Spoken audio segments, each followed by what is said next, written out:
You're right, like, and behind Armor Rouge's massive special attack stat, I think that's definitely going to be the case here. But looking at kind of the matchup for the rest of it, really, I think Anya needs to really think about what the matchup is into the Registeel to try and break it too. And Armor Rouge's probably is a good start, to be fair.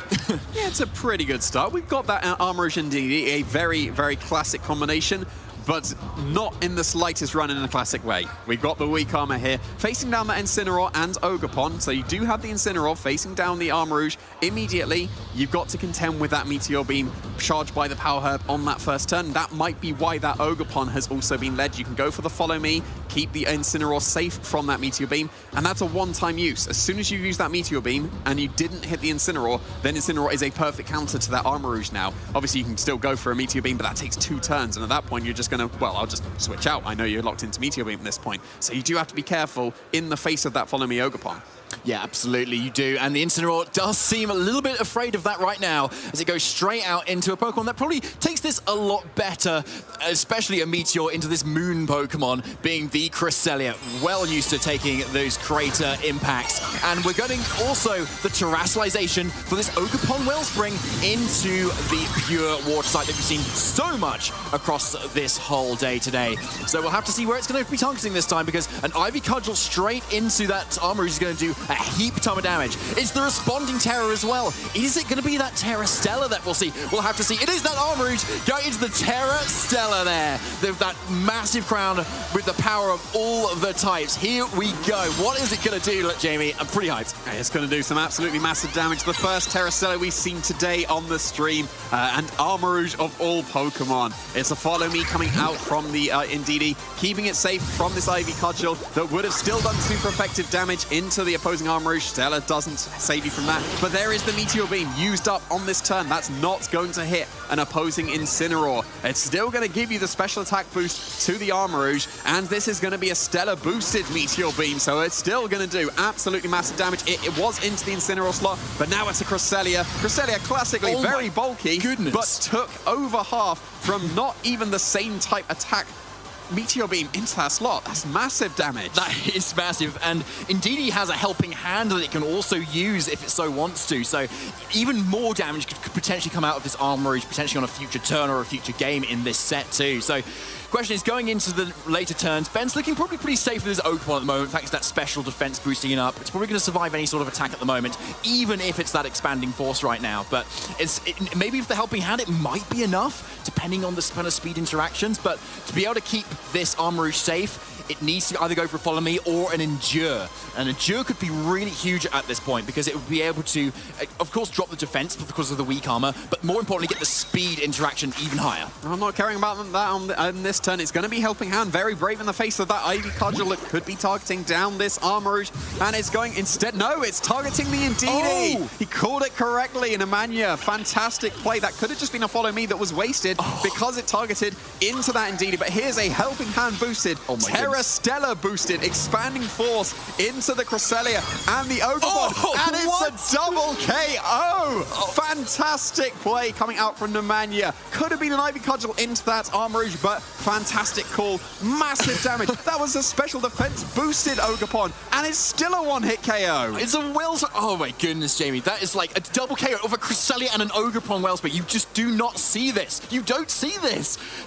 This Armor Rouge has so much power behind it. That is how you optimize damage in this game. As Fluttermane and Incineroar, the last 2 Pokemon for Ben in this game 1, are now coming onto the field. Yeah, but you can't fake out on this turn. The Psychic Terrain's still there. That's what we were previously mentioning about the, Farigiraf over Indeedee. If Indeedee's disappeared, doesn't matter. You've got the Psychic Terrain now. That's blocking the fake out that could go into this Armor Rouge. It's free to do what it wants on this turn. At least the Tornadoes coming in means you can go for the fake out into that Pokemon. That is flying. It's off the ground. You can go for a fake out to be able to stop that. It's running the Focus Sash, so no fear of a Covert Cloak. And that means that the Fluttermane will be able to outspeed the opposing Armor Rouge. But what's stopping an Endure on this turn?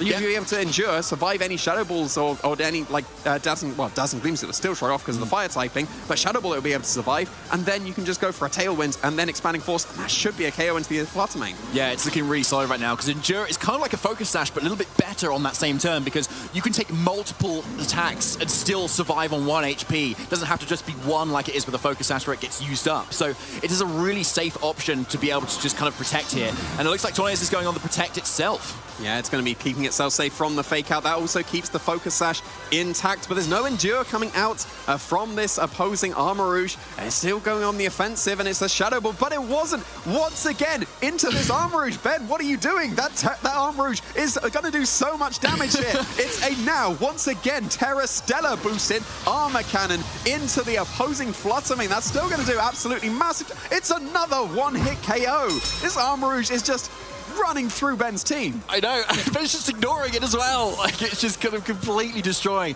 I can understand Ben maybe trying to think, okay, because if the Armor Rouge does go for the Endure, then it suddenly takes the hit and then gets the speed boost, then can KO you next turn. So it does make sense that what Ben is like kind of trying to kind of eke out here. And just unfortunately for him, Nemanja's just getting the turns more correct than him. Yeah, absolutely. And another Bleakwind Storm here. Just go for a Meteor Beam as well if you want to into the Incineroar, but you don't need to. Here's the Armor Cannon that's still going to be doing some that's still great damage into the opposing Incineroar. Really making use of that +1 special attack boost from the Meteor Beam. Yes, Incineroar is a counter to Armor Rouge, but it's not going to be good enough to be able to 1v3 the rest of the team here. Still, why not still ignore this opposing Armor Rouge? I know, like, Snarl would do okay damage and put it down to -1, but I think Ben's probably just trying to see what the final Pokemon is for Nemanja, because he was able to sweep through with just 3 of them. Yeah, exactly. Like, he's got to try and like work out maybe damage and how bulky the Nemanja's Pokemon are maybe trained at the moment to kind of like suss out a little bit of like damage potential, but also kind of allow him a little bit of time as well. You don't have to like immediately forfeit a game 1 if you've known you've lost it, for instance. Give that time, put in that thought, and maybe game 2 come back with something completely fresh. Yeah, for sure. Armor Cannon once again, and the Tornado is protecting itself in case the Incineroar went for that, but doesn't matter. Armor Rouge just completely sweeping through this team. Incineroar's supposed to be a counter to it, but taken care of with 2 Armor Cannons. That Terra Stella just went rampant through Ben's team. Yeah, it did. It was honestly out of this world. This whole Armor Rouge. Like, we've kind of seen it pop up in previous regulations occasionally. The Endure kind of team, which sometimes gets activated by like say like a Brutal Swing, for instance, from a partnered Roaring Moon, and it's not that dedicated of a sweeper in this particular team, but it didn't need it here. It just had the Indeedee, it just followed me, and just the threat of the follow me was enough as well, not even having to go for it, to kind of psych Ben out a little bit there, to be able to just target it down, and just the threat of the Endure too. That, like, it's so hard to kind of think about that. But honestly, going into the next game, I feel like Ben could honestly lead the same, but just maybe play slightly differently and just get more into Nemanja's head. Yeah, like theoretically, okay, cool. The Incineroar didn't take the Meteor Beam. Incineroar's going to be the counter to the Armor Rouge at some point, but that some point was when it was now all the partners have been KO'd, it's just Incineroar. So probably needs to be able to make use of that a little bit more. You can go for a Snarl. If you manage to get a Snarl onto the Armor Rouge, we're not going to see the massive one-hit KOs that it was going for when it got that +1, because you cancel that, get it back to neutral. Then it would be doing still respectable damage. Don't get me wrong, it'd be very respectable damage, but it won't be strong enough to just start picking up so many KOs. And we saw the Meteor Beam doing over half to Cresselia, and then Expanding Force. Like, you don't see Ogerpon drop to a neutral hit on the special side when it's got its Embody Aspect boost, but apparently Psychic Terrain boosted Expanding Force with the Terra Stella. That's apparently a way. Yeah, that is enough. Yeah, there's not many ways, as you say, Ben. But like, Jamie even, sorry. Like, looking at Ben's name, because I'm thinking, how are we going to get him out of this situation here? Because, like, honestly, I think Ben's Pokemon that he brought are exactly right, really. Like, look at the Registeel. It's threatened by the Ursaluna and the Armor Rouge at the same time, so you kind of forced a Terror in that scenario. Yeah. Whereas if you're kind of going down the Ogerpon route and the Incineroar, it makes a lot more sense. I think he's just got to call it a little bit better here. He's got to go, right, I think he's not going to endure this turn and target it. I think he is going to endure this turn, don't target it. It's just about getting that right. And if Ben's head, he's maybe kind of flipping a coin, for instance. He's like, well, he could go for it this turn, he might not. And if he just kind of flips the coin again, the luck may just land in his favor this time. Yeah, well, maybe it's going to land in his favor here, because he's got a Fluttermane facing down. A Roaring Moon as an adjustment for Nemanja coming out. It's Cresselia and Fluttermane for Ben, and it's going to be that Roaring Moon that is going to be getting a boost to its attack, so not going to be outspeeding the Fluttermane here. Paired up with that Indeedee. Yes, you can go for some redirection, but that's not going to stop you taking that Dazzling Gleam. That might force the Roaring Moon into a Terra straight away to be able to survive that, thanks to going for the flying typing. But then at the same time, if you go for a Dragon Dance to try and outspeed the opposing Flutter Mane, then you could be facing down that Cresselia that could be going for the Trick Room as well. So it's a little bit of an awkward turn for both of these trainers. The Flutter Mane's in a great position, and the Cresselia might want to click Trick Room if it expects that Roaring Moon to Dragon Dance. Yeah, that's the downside of Roaring Moon, where if you are that booster energy set and you're suddenly threatened, if you go for the switch out, you have wasted your booster energy. So when it comes in again, it's no longer the threat that it was before. So it's a little bit tricky, especially with this exact lead. So yeah, as you say, Jamie, I think the Ben's lead right here is definitely more in his favor. It does seem so, but apparently he wasn't thinking so. The Cresselia is switching out here. Makes a lot of sense to intimidate an opposing Roaring Moon, while also getting a Pokemon in that is going to be resisting any knockoffs if that were to be the case into the Cresselia slot. The Roaring Moon shouldn't be able to pick up the KO on the Flutter Mane now. If it does just immediately go on the offensive, which it seems to be doing. No, it's actually Terrestrialization coming from the Flutter Mane here into the Steel typing. So if an Acrobatics was launched off into the Flutter Mane trying to pick up a KO, that's not going to do much damage at all thanks to that Terra Steel. But there it is. There is that responding Terra from the Roaring Moon. You can't leave it as a Dark and Dragon typing in the face of a Flutter Mane. You get the offense of the Acrobatics and you get the defensiveness of dropping that Dark and Dragon. Yeah, and obviously the Steel type is going to be resisting that Flying type offense, which is going to be that most powerful move the Roaring Moon has right now. And with the Helping Hand, yet again, well, the damage counts are going to be just straight out of the window at the moment that we kind of all know and love right now. Let's see if it's going to be enough with the Intimidate as well. Acrobatics, Terra Flying, the balloons are active, and it's not enough. Well survived there from that Flutter Mane with that Terra Steel. That was still massive damage, though. Basically cancelling out the Intimidate with the Helping Hand, but very much necessary to go for that Terra Steel so that you can survive that attack. But one of the downsides now as well of going for defensive Terra Flying means that you're off the grounds. Incineroar can just go for a Fake Out here, so what's stopping just a Fake Out and a Dazzling Gleam, and then you're just not doing any damage to the Indeedee? Yes, you could go for a Trick Room so that the Flutter Mane is going to be moving last, but then that would enable the Incineroar to start underspeeding the Roaring Moon. You can get some good damage with the Flare Blitz. You maybe get a Parting Shot into the Roaring Moon as well. So it seemed like Ben had a much better lead than Nemanja, and being able to capitalize on that with the Terra Steel, very, very nicely done. Yeah, 100% there.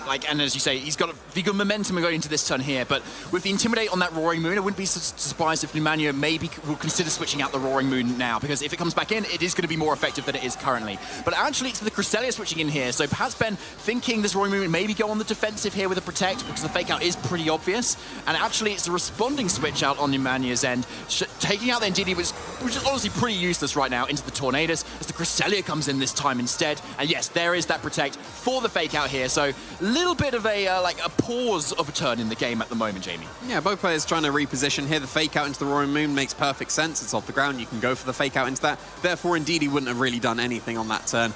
So very safe to switch in your Cresselia now. Intimidating the Roaring Moon means that Cresselia should really be able to survive a knockoff if that was launched into the Cresselia slot.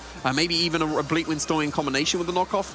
It'd be close if it's enough to KO the opposing Cresselia here. I was going to say, unless it misses, but it did in fact hit that Cresselia on this turn. Yes, it is, and now with the -1 attack, but with the booster energy, it is just not enough. Ben knows his calcs. He is definitely not, and he's definitely a good time to nod right now. Flare Blitz into that Roaring Moon is also not quite enough. Roaring Moon is quite physically bulky, especially when you've got a lot of investment into there, and the Trick Room does end up getting set up on Ben's end. Very nicely done in the face of the Tornadus as well. Not quite enough to be able to pick up the KO on that Cresselia. Now you're threatening some pretty good damage into the opposing side. You can KO the Roaring Moon with either attack, whether that's the Ice Beam from the Cresselia or the Flare Blitz once again from the Incineroar. It might be preferable to go for the Incineroar attack KO into the Roaring Moon, because then that would allow your Cresselia the turn to go for a Lunar Blessing, because otherwise it's probably still in range of the Bleak Wind Storm if you just go on the offense with the Ice Beam. So going for that Lunar Blessing and maybe a Flare Blitz into the Roaring Moon seems pretty safe here, because then the Cresselia is going to be able to go for more turns of its Trick Room. The question is, though, has Nemanja got Ursaluna in the back? Oh, he's got it on his team, and it's just like the Trick Room has been set up perfectly for it. We're not going to see it quite yet if it is there, but the Indeedee has come in instead, which is a good option to kind of slow down that Trick Room if Ursaluna maybe isn't in the back there. And we see the responding Protect on the Roaring Moon, definitely more of a stally play here, which seems to be paying off with that Flare Blitz going into that Protect. So we'll see if Cresselia is targeting somewhere, possibly a Lunar Blessing to kind of, take advantage of that kind of passive play and kind of improve Ben's position going forward. Yeah, now the Cresselia is reasonably healthy. Probably still in range of a knockoff. It's lost its item at least, but it's still going to take some very significant damage. And now you can keep the Roaring Moon safe from either attack from the Incineroar or the Cresselia by just going for that follow me with Indeedee.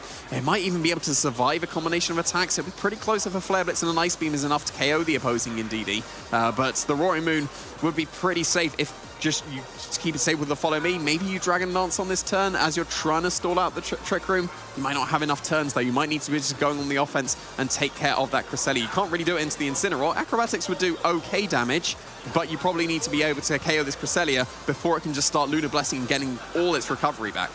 Yeah, that's a great question. Like, the Cresselia is just such a bulky Pokemon that you really need to respect. And when you don't have an Armarouge boosted by Terra Stellar and everything, it's suddenly a little bit harder. But it is the Indeedee going for the follow me here, keeping that Roaring Moon completely safe this turn. Again, Flare Blitz again missing another KO here. Like, everything seems to be perfectly trained at the moment. But yeah, the burn could really spell doom for Nemanja here, actually, because that Indeedee can now be kind of ignored for a lot of the time, and it's slowly going to be ticking down. But not with the Ice Beam here. Actually, yeah, it does seem to come into play, actually. Ice Beam wasn't even enough, so we will be seeing the Indeedee going down this turn. And the Cresselia also just hanging on here, but there's no secondary effect from Acrobatics, but there is for Flare Blitz as Indeedee goes down. But will the Ursaluna come in here? If the Ursaluna's bringing them back, it's got to be the moment, right? A little bit of an unfortunate burn there on the Indeedee. As we saw, the Flare Blitz and Ice Beam was not enough to be able to pick up the KO. That would have freed up the Roaring Moon, but there is the adjustment. Armarouge, that did so well in the previous game, has been left on the bench. Here is an Ursaluna almost ready to go in Trick Room. Not just yet, hasn't got his Flame Orb, but he's still threatening absolutely massive damage into the opposing Incineroar, and a non-Guts boosted Facade. That's easily a KO into the opposing Cresselia. Assumedly, this Ursaluna is going to underspeed both Pokemon, but there is a Tornadus on Nemanja's side of the field as well. There's absolutely no reason why the Ursaluna couldn't have been pretty speedily invested so it can make use of the Tailwind, as well as any Trick Rooms that could be coming out from the Indeedee as well. So the speed interactions could be very impactful here. The Ursaluna underspeeds the Incineroar, you could just KO it with the ground type attack. Yeah. But if the Incineroar's going first, that's a parting shot into the Ursaluna. You get to switch out into maybe resist, so the ground type attacks that could come out. So the speed interactions here are going to be very important. Yeah, the Ursaluna, it's not moving first in the Trick Room. That must be a pretty speed one because of the Tailwinds. Yeah, good call there, Jamie. So actually, Flare Blitz coming off here is pretty huge. And maybe Nemanja expecting the Ursaluna to be slower here, but actually Ben's Incineroar is pretty slow itself. So let's see what the Ursaluna does here, if it is the next one to go, and it is that Facade, preventing Cresselia from doing any sort of more healing shenanigans, or even that skill swap, which would have been pretty cool. That would have been cool. Yeah, taking away the Guts and making Ursaluna completely neutered, but that is not the case here. Cresselia seems to be naturally faster here. So in this Trick Room, Ursaluna outspeeds and is able to get that KO. Yeah, but now the Flame Orb is activated. The Ursaluna hasn't been intimidated. A Facade is probably KOing the rest of Ben's team. Like the Fluttermane is gone for the Terra Steel. Yeah, that would resist the Facade, but it's taking so much damage, it's absolutely in range of it. So you can go for a Facade into that once was Ghost type Pokemon. Instead, it's going to be the Ogerpon joining the field for Ben, and Tornadus joining the field once again for Nemanja, forced into that down to his last two Pokemon. But the Ursaluna's in a pretty good position here. Yes, the Incineroar does underspeed and could get a parting shot into the Ursaluna before it attacks, but then that just switches in the Fluttermane in the face of any attack that could just easily KO it. Whether the Ogerpon is going to be targeted by the Facade, it won't be able to KO if you get a parting shot off, so the fact that the Incineroar underspeeds is quite important here. Yeah, Ben needs to call what this Ursaluna is going to go for, because you could Earthquake to get around the follow me of the Ogerpon so you can KO the Incineroar, or you could go for the Facade straight into the Ogerpon to try and KO that, but then you want to spiky shield the Ogerpon at that point too. So yeah, it really does depend on what the Ursaluna goes for here, and Ben needs to call this right at the moment if he's going to be able to take this game, because that Ogerpon is going to be so important right now to be able to dish out the needed damage to this Ursaluna. Yeah, and it's just a Snarl not targeting down the Ursaluna with a parting shot here. That means Ursaluna's at full power with its Facade, and that is into the opposing Ogerpon. It did not go to this opposing Incineroar with the Bleak Wind Storm. Probably going to recover that off with the Citrus Berry. But now the option to go for parting shot, switch out, get your Intimidate back in is gone. Yes, you can go for a parting shot, but then you stay on the field and are super susceptible to any attacks. And now that the Trick Room has ended, what's going to be stopping just a Tailwind and Earthquake here?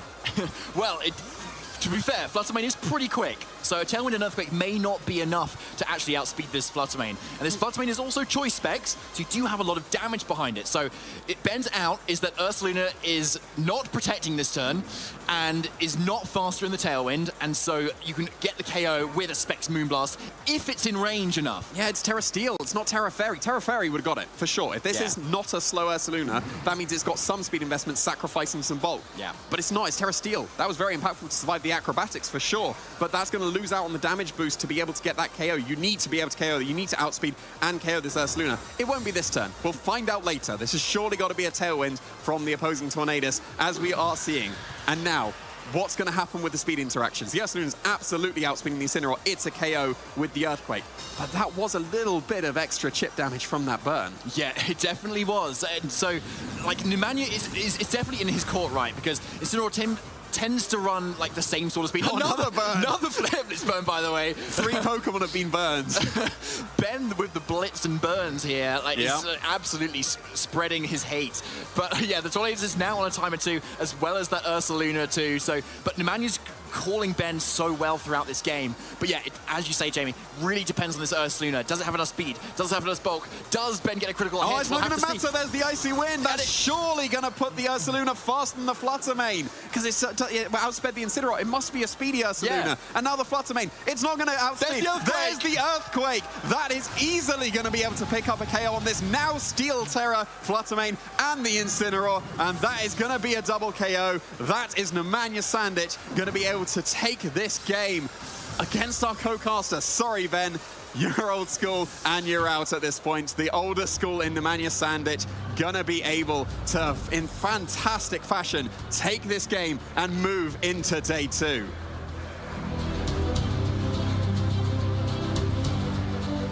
Fantastically done.